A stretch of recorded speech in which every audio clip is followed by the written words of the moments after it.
Un bon joueur de foot, l'une des choses les plus importantes à travailler, c'est sa capacité à accélérer et décélérer. Passer de la vitesse 0 à la vitesse de sprint. Bref, du lièvre à la tortue au lièvre, tu m'as compris. On va apprendre le double contact Y, un geste qu'a affectionné Ronaldo El Fenomeno, le meilleur bien sûr. Ce geste là c'est simple, s'il est réalisé parfaitement, soit le défenseur est par terre, soit il est dans une tribune, il va courir dans le vent, c'est sûr. Comment faire? Regarde bien, c'est simple. Dans ta course, tu vas devoir poser le pied sur le ballon pour t'arrêter brutalement. Avec la vitesse, forcément tu vas te faire un peu emporter, donc tu vas faire un cloche-pied avec ton pied d'appui pour faire pousser le ballon dans la continuité de sa trajectoire. Bref, sur la même ligne, je sais pas pourquoi j'utilise ces mots là. Et donc du coup, le défenseur il va croire que tu continues ta course, mais en fait, non, tu vas tendre ta jambe droite et diriger le ballon dans une direction opposée. Donc en fait, on n'est pas sur une ligne droite, on n'est pas sur un I, mais sur un Y. Je vous mets au défi de réaliser ce geste sur le dernier défenseur lors d'un sprint. Et si vous marquez le but après, envoyez-nous la vidéo, on la repartagera, c'est sûr. Sur ce, bon entraînement et à la prochaine pour un nouveau tuto.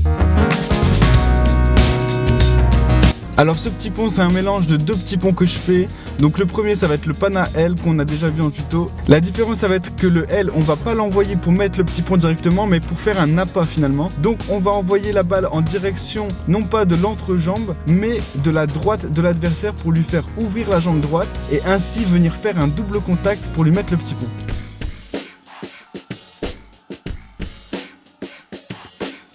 Première étape, si ton adversaire serre les jambes et que c'est impossible de lui mettre le petit pont, je vais t'apprendre une petite méthode pour tricher et le réussir vraiment à tous les coups. Donc tu vas mettre ton pied gauche sur son pied droit et tu vas le pousser soit avec l'épaule ou soit avec ta main pour faire en sorte qu'il prenne un autre appui avec sa jambe et qu'il écarte ses jambes. Deuxième étape, une fois qu'il a écarté ses jambes, tu fais un double contact plutôt classique pour lui mettre le petit pont. Mais bon, faut savoir que ce petit pont il n'est pas du tout fair play, c'est plus pour le délire qu'il faut que tu l'apprennes. Et évite de le faire en crampon parce que moi j'ai bousillé le pied de Mathieu pendant qu'on a filmé ce tuto.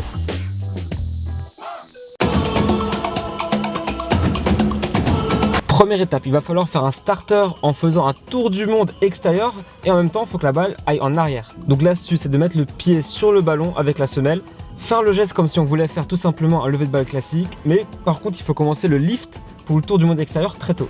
Deuxième étape, donc la deuxième partie du geste, c'est tout simplement un hocus pocus. D'ailleurs le tuto a déjà été fait par Gauthier à l'ancienne, donc si vous voulez avoir plus de détails, donc allez voir le tuto. C'est tout simplement une genre de virgule mais à l'arrière. Et enfin, il faudra tout simplement lier ces deux étapes de manière fluide. Le but du geste, c'est vraiment de l'envoyer tout droit. Et avec un peu de chance, vous pourriez peut-être arriver à mettre un petit point à quelqu'un qui est en train de marcher.